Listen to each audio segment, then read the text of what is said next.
Hello everyone. सो episode की starting में हम देखते हैं कि आतिश जैसे ही मरकान के रूम में आता है तब मरकान उससे पूछती है कि आखिर तुम क्या कर रहे हो, जिस पर आतिश उसे कन्फ्रंट करता है कि उसकी हिम्मत भी कैसे ही उससे झूठ बोलने की। मरकान को तो समझ में नहीं आता कि आतिश किस बारे में बात कर रहा है, तो आतिश उसे बताता है कि तुमने अपने भाई का इल्ज़ाम खुद पर ले लिया। आखिर तुमने सोचा भी कैसे कि तुम मेरे सामने झूठ बोलती रहोगी और मुझे इसको सच पता ही नहीं चलेगा। जिस पर मरकान बोल देती है कि मैं अपनी फैमिली को प्रोटेक्ट कर रही थी और आखिर तुम क्या जानो एक फैमिली प्रोटेक्शन जैसी क्या चीज़ होती है, आखिर तुमने किसी को कभी क्या ही प्रोटेक्ट किया होगा। अब उसकी ये बात सुनकर आतिश बहुत ही ज़्यादा इमोशनल हो जाता है, उसे अपना पास्ट ट्रॉमा याद आने लगता है। जिस पर आतिश उसे कहता है कि दोबारा अपनी लाइन को कभी भी क्रॉस मत करना। ये कहकर वो वहाँ से चला जाता है। वहीं हैदर, मर्जिया, मुराद तीनों मिलकर प्लान बना रहे होते हैं, लेकिन मर्जिया उन्हें बार बार समझाती है कि अब वो चीज़ों को और ज़्यादा ख़राब ना करें। हम वैसे ही मरकान की वजह से काफ़ी कुछ चीज़ें फेस कर रहे हैं, लेकिन हैदर उसकी बात को नहीं सुनता। तभी वहाँ पर आतिश आ जाता है मुराद पर चिल्लाते हुए। वो उसके कॉलर ही पकड़ लेता है और उसे कहता है कि आखिर वह कैसा इंसान है जिसने अपनी जान बचाने के लिए अपनी बहन को उसका इल्ज़ाम लेने पर मजबूर कर दिया। ये भी नहीं सोचा कि अगर मैं पुलिस वालों को सच बोल देता या कह देता कि मुझ पर गोली मरकान ने चलाई है तो उसे जेल भी हो सकती थी। और देखो तुम आखिर कैसे इंसान को प्रोटेक्ट कर रहे हो।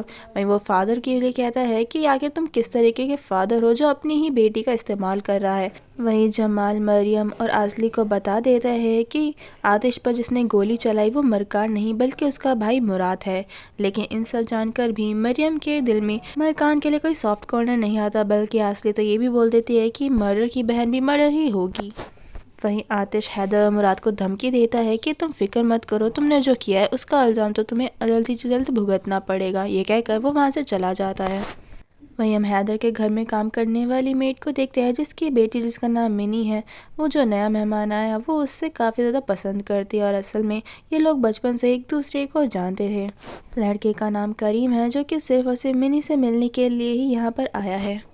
वहीं नेक्स्ट सीन में हम मरकान को देखता है जो कि हैदर से बोलती है कि हमें आतिश के खिलाफ अगर काम करना है तो साथ मिलकर करना होगा।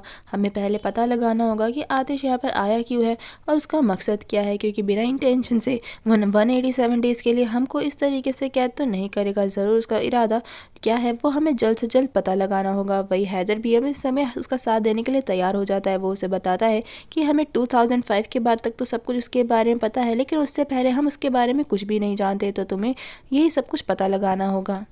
वहीं हम असली को देखते हैं जो कि मरकान के खिलाफ आतिश के दिमाग में जहर घुल रही होती है। वो कहती है कि अगर उसने ट्रिगर नहीं दबाया तो इसका मतलब ये थोड़ी ना है कि हम उसे प्रेस करें।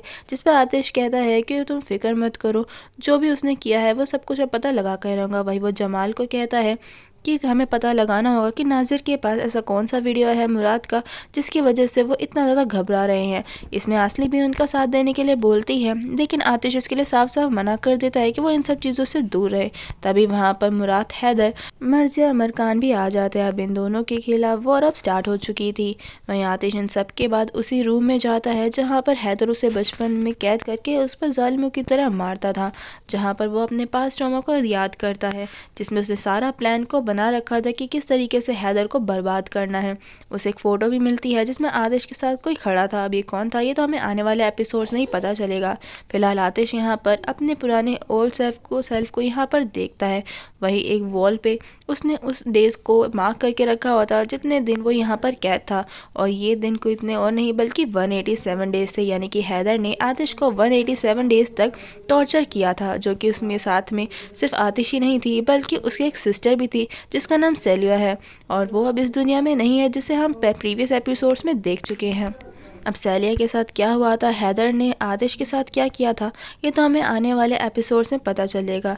लेकिन फ़िलहाल हम आतिश की आंखों में हैदर के लिए वो नफ़रत देख सकते हैं, जिसमें आतिश सेलिया अपनी सिस्टर से प्रॉमिस करता है कि वो उसे बचपन में तो नहीं बचा पाया था, लेकिन अब वो उसके लिए बदला ज़रूर लेगा। वहीं मरकान आतिश को ढूंढते हुए भी उसी रूम में आ जाती है। जब जैसे ही वो उस डोर को खोलती है कि तभी आतिश बाहर आ जाता है। आतिश उससे कहता है कि वो यहाँ पर क्या कर रही है, जिससे मरकान कहती है कि मेरे कुछ सामान है जो कि यहाँ पर रखा हुआ है। जिस पर आतिश कहता है कि तुम्हारा यहाँ पर कुछ भी नहीं रखा, वो सारा चीज़ें जो तुम्हारी थी वो मैंने तुम्हारे रूम में मूव करवा दी है, और वैसे भी तुम्हारा यहाँ पर कोई काम नहीं। और ये कहकर वो उसे ज़बरदस्ती वहाँ से ले जाता है। नेक्स्ट सीन में असली आतिश का इंतज़ार कर रही होती है। जैसे ही आतिश वहाँ पर आता है वो उसका हाथ पकड़ लेती है और उससे कहती है कि बहुत टाइम हो गया, हमने साथ में मूवी नहीं देखी। जिस पर आतिश उसे बहलाकर वहाँ से भेज देता है कि हम नेक्स्ट टाइम ज़रूर देखेंगे। लेकिन जब ये सब कुछ जमाल भी देख लेता है और उसे बहुत ही ज़्यादा फील होता है क्योंकि वह असली से बहुत प्यार करता था। आतिश जब अपने रूम में जाता है तब वो देखता है कि मरकान वहाँ पर सो चुकी थी। वो बैठकर बस उसी को ही देख रहा था। जैसे उसे फील होता है कि उसे ठंड लग रही है तो वो अपने पास में रखी हुई ब्लैंकेट को मरकान के ऊपर उड़ा देता है। वो मरकान के लिए काफ़ी ज़्यादा फील करता था। वो उसे इतनी तकलीफ़ देना तो नहीं चाहता था, लेकिन ये सब कुछ अब उसके प्लान का हिस्सा था। मरकान जब मॉर्निंग में उठती है तब वो अपने ब्लैंकेट देखती है और ऐसा पहली बार नहीं हुआ था। वो पहले भी इसी तरीके से ब्लैंकेट अपने आप ही उसके ऊपर हो जाती थी, जिसे वो समझ भी जाती थी कि ये सब कुछ आतिश नहीं रखा है। अब आतिश को सोता हुआ देखकर वो उसका मोबाइल फ़ोन उठा लेती ये चेक करने के लिए कि आखिर ये यहाँ पर आया क्यों है। वो काफ़ी सारे पासवर्ड ट्राई करती है, लेकिन जब कुछ नहीं लगता और देखती है कि आतिश जगने वाला है तो वो मोबाइल को वहाँ पर रखकर चली जाती है। पर असल में आतिश तो सोया ही नहीं था, बल्कि वो सब कुछ देख रहा था। इनफैक्ट अब वो अपने दिमाग में ये सोचने लगता है कि आखिर ये क्या पता लगाने की कोशिश कर रही है।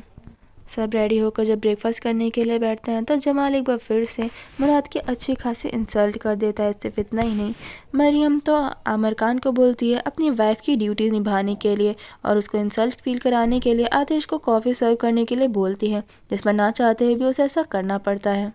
ऑफिस में जाने के बाद वह आतिश के रूम में उस सबको चेक करने की कोशिश करती है ताकि वह आतिश के खिलाफ कुछ पता लगा सके।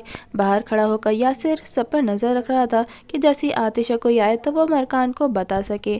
मरकान पूरे ऑफिस को चेक करती है, लेकिन एक डोर लॉक होता है तो उसे वो उसकी कीज़ को ढूंढने में लग जाती है। वो उसे पक्का पता होता है कि इसी में ज़रूर कुछ ना कुछ होगा। जब यासिर बाहर खड़ा होता है कि तभी वहाँ पर आतिश भी आ जाता है और उसे आसली ने भी देख लिया था। आसली समझ जाती है कि शायद कुछ गड़बड़ है, लेकिन उससे पहले आतिश को ही पता लग जाता है कि ज़रूर अंदर मरकान है। वो अंदर जाकर मरकान को पकड़ लेता है और कहता है कि आखिर तुम यहाँ पर क्या कर रही हो। जिस पर मरकान बिना डरे हुए कह देती है कि मैं तुम्हारे खिलाफ सबूत ढूंढ रही हूँ, पता लगा रही हूँ कि आखिर तुम कौन हो और आखिर अचानक से हमारी लाइफ में आकर सब कुछ ख़राब कैसे कर दिया। और मैं जानती हूँ कि तुमने इस ड्रॉर में ही कुछ ना कुछ छिपा रखा है, तभी ये लॉक है। जिस पर आतिश बिना डरे ही उसे उसकी कीज़ दे देता है कि चलो चेक कर लो आखिर तुम क्या पता लगाना चाहती हो। लेकिन जैसे ही मरकान उस डोर को अनलॉक करती है उसमें कुछ भी नहीं निकलता। लेकिन मरकान चुप रहने वालों में से नहीं थी। वो आतिश को बोल देती है कि चाहे कुछ भी हो जाए मैं एक दिन तो पता लगा ही लूँगी कि आखिर तुम यहाँ पर किस लिए आए हो। आतिश मरकान को इससे पहले कुछ बोल पाता तभी जमाल का आतिश के पास कॉल आ जाता है जिससे वो कुछ बताता है। इस कॉल पे बात होने के बाद आतिश मरकान से तुरंत ही उसका हाथ पकड़ के उसे कहता है कि चलो हमें लंच पर चलना है। अब वो उसे ज़बरदस्ती वहाँ से ले जाता है। मरकान को तो पहले कुछ समझ में नहीं आता है, लेकिन जब वो रेस्टोरेंट पहुंच जाती है तब वो समझ में आ जाता है उसको कि आतिश यहाँ पर उसे असल में क्यों लेकर आया, क्योंकि वहाँ पर नाजिर मौजूद था। वो नाजिर के दिखाने के लिए ही यहाँ पर लेकर आया था मरकान को। जिस पर वह आतिश को अच्छा खासा सुनाती भी है और आतिश बोलता है कि सॉरी तुम्हें मिसअंडरस्टैंडिंग हुई होगी ना कि मैं तुम्हें यहाँ पर लंच पर ही लेकर आया हूँ। असल में नाजिर वहाँ पर आ जाता है, उससे पूछता है कि क्या तुम्हें सारी जगहों में यही एक जगह मिली थी लंच पर आने के लिए। जिस पर आतिश बोलता है कि क्यों मुझे तुम्हारी परमिशन लेनी पड़ेगी यहाँ आने के लिए। वहीं हम देखते हैं कि जमाल नाजिर के फ़ोन में से वो वीडियो निकालने की कोशिश करता है। असल में ये सब कुछ आतिश जानबूझ के कर रहा था ताकि नाजिर जानबूझ के वहाँ पर आए और जमाल को मौका मिल जाए उसके मोबाइल से वो वीडियो निकालने का। वो आतिश नाजिर से बेमतलब की फिजूल की बहस भी करने लग जाता है। लेकिन जैसे ही जमाल उसे इशारे में बताता है कि वीडियो हमने ले लिया है, वो मरकान को वहाँ से हाथ पकड़ कर ले जाता है। घर आने के बाद हैदर मरकान से पूछता है कि क्या तुम्हें ऑफिस में कुछ मिला। जिस पर मरकान कहती है कि नहीं, मैंने हर जगह सर्च कर ली है लेकिन मुझे कुछ नहीं मिला सिवाय एक जगह को छोड़कर, और वो जगह कोई और नहीं बल्कि आतिश का वो रूम था। बैठकर वो और जमाल एक वीडियो देख रहे थे जो कि और की नहीं बल्कि मुराद की थी। और उस वीडियो को देख कर पता चल जाता है आतिश को कि मुराद ने एक लड़की को जान से मारा है। इसकी वजह से उसका गुस्सा और भी ज़्यादा बढ़ जाता है। वो जैसे ही वहाँ से बाहर जाता है तभी हैदर मरकान को बोलता है उस रूम में जाकर पता लगाने के लिए। मरकान अंदर रूम में जाकर सब कुछ सर्च करने में लग जाती है, लेकिन उसे कुछ नहीं मिलता। लेकिन तभी लैपटॉप क्योंकि ऑन था तो वो उस वीडियो को देख लेती है, जिसमें उसे भी पता चल जाता है कि मुराद ने एक लड़की को जान से मारा है। वो ये सब कुछ देखकर बहुत ज़्यादा घबरा जाती है। वो खुद से कहती है कि मेरा भाई ये नहीं कर सकता, मेरा भाई किसी की जान नहीं ले सकता। तभी वहाँ पर आतिश आ जाता है जो उससे कहता है कि आखिर तुम्हें मिल गया जो तुम ढूंढ रही थी इतने टाइम से। और इसी के साथ हमारे इस एपिसोड का एक्सप्लेनेशन यहीं पर ही ख़त्म होता है गाइस। जाने से पहले मेरे चैनल को ज़रूर सब्सक्राइब करिएगा और कमेंट करके बताइएगा कि आपको मेरे इस ड्रामा का एक्सप्लेनेशन कैसा लगा। Thanks for watching.